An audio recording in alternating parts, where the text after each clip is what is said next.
Welcome to Learning Bites. We're looking at the cost of avoidance. What leaders delay because it's uncomfortable or because it's hard to do. This is a great topic, Mike. On this subject, what issues cost the most because they're postponed, not because they're hard? One of the things I often see leaders do is that they postpone things that they don't deem to be important. A classic one is one-on-one meetings with team members. I often say to leaders that for them, it's just giving feedback, but for somebody else, it's an indication that they matter, that their role is important, and that their leader is making time for them. And so for a leader, you look at all the stuff you've got to do and you go, oh, look, I could probably move that person because they're internal, because they'll understand why I need to move them, because they know how busy I am. And yet the subconscious messaging that you're giving is that you, my key employee, you, a team member, are actually not as important as the stuff that I have in my day.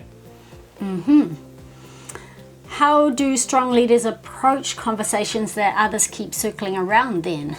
Great. So one of the key things that a leader can learn to do, which can help them to save time and avoid delaying things, is to learn the skill set of being able to give feedback when they need to do it.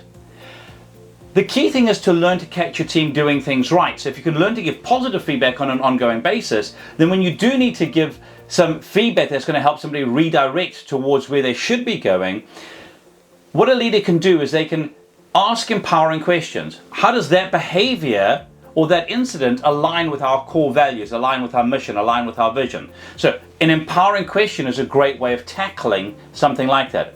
Another thing is to approach somebody and go, do you have some time for me to give you some feedback on this incident? Or is now a good time to discuss what happened over there? And by doing that, you're allowing the team member to realize that the feedback is coming, and therefore you can get straight to the point. What then is one thing that leaders can do to make sure that they don't have to end up paying this cost of avoidance? I think one of the key things that a leader can do is to actually get some training around how to have difficult conversations, around how to give feedback in a way that it'll be well received and appreciated. And quite often that comes down to your mindset, your wording, your phrasing, and understanding that there is a clear structure in how to give feedback to people. I trust this has been useful. Here's to your success.